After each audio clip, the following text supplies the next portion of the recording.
Welcome back, everyone. 7 o'clock on your Sunday morning as you get your day started with us. We appreciate it. I'm Matthew Foltz alongside Lindsay Monroe. And hopefully you've been staying cool all weekend long because it has been a hot one this weekend, Lindsay. It really has been. And we really haven't seen much of a break. It's just been kind of a consistent high heat, high humidity, got some sunshine. And today's going to be kind of that transitional day as a cold front approaches. We'll prompt some scattered storms later tonight, but then I believe we'll set the scene here for a less humid and slightly cooler week ahead in your 7-day forecast. First, though, I wanted to start with a live look from Indianapolis up to Bunker Hill this morning where the sky is clear. It's warm and muggy, though, still. It's 74 in Indy, 73 right now up in Bunker Hill. And temperatures across the board have been rather warm still during the overnight. 71 in Shelbyville, 73 right now in Bloomington. And you'll notice when we talk about the dew point temperature, it's still quite elevated as well. So that's just a good indication we've got that excess moisture in the atmosphere. Whenever those two really come together, that keeps that temperature somewhat elevated during the overnight as that moisture kind of limits the temperature from going up and down too much. Now later today, we are headed back to the low 90s, forecasting a high of 92. Lots of dry time this morning into this afternoon. The front's going to arrive in northwestern Indiana mainly after about 4 p.m. Then we'll see slightly better chances for those pop-up storms to develop, and then that will be the trend into the evening tonight. Some brief heavy downpours as well as some isolated damaging wind gusts as well. So we're going to walk you through the timeline. Storms today and a more unsettled pattern ahead as we head into the work week. We'll break down the rain and the storm timelines for all that coming up. All right, we'll see you then, Lindsay. New this morning, Metro Police are investigating 2 shootings from overnight. We know one of them is deadly. The first happened on the city's northeast side shortly after midnight. Police say officers were called to the area of Roosevelt and Hillside Avenue. That's where they found 2 people with gunshot wounds. One of them was pronounced dead at the scene and the other was in stable condition.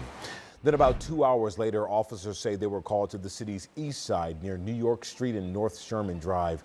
That's where they say officers found a person who was shot and were told they are now in critical condition. We'll keep you updated on both of these shootings on air and online as we continue to learn more.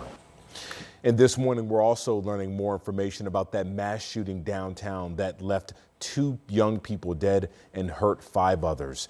Now, we do know that both victims that died were teenage boys. Police say a 16-year-old died at the scene and a 15-year-old later died at the hospital. The ages of the 5 victims shot range from 16 to 21. Metro Police say officers got multiple calls for disturbances just after or just before 1:30 yesterday morning. Those disturbances were around South Meridian, West Washington, and South Illinois streets. We're now hearing from Mayor Joe Hogsett and his reaction to the shooting. All of this pain, all of this grief, all of this heartache is avoidable and is preventable.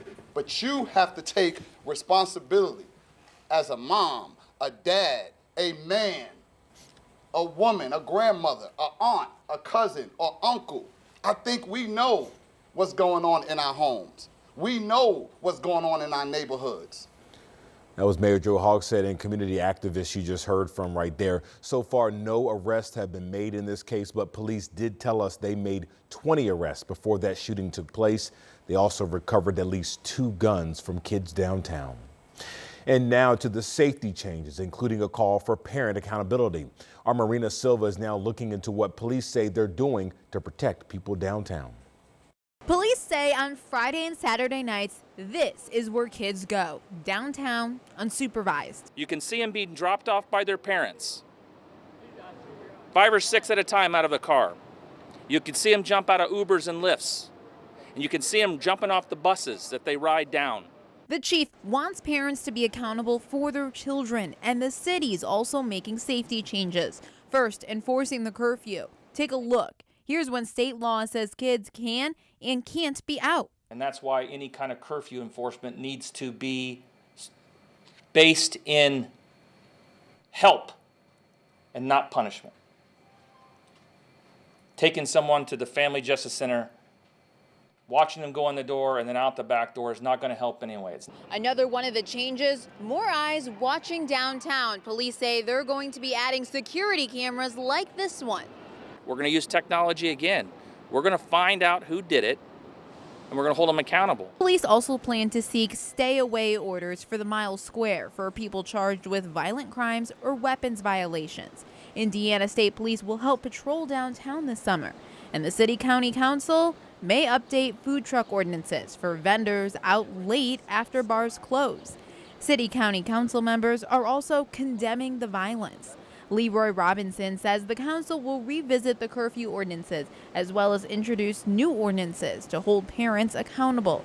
He wrote in a letter Saturday, "We also recognize the practical realities that come with curfew enforcement. The Marion County Juvenile Detention Center and the Juvenile Family Services currently do not have the staffing or capacity to intake and process large numbers of minors on a Friday or Saturday night."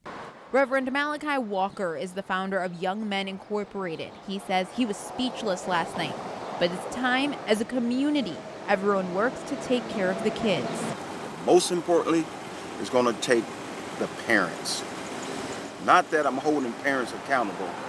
I feel the parents are doing what they could do to some extent, but it is just more than just the parent.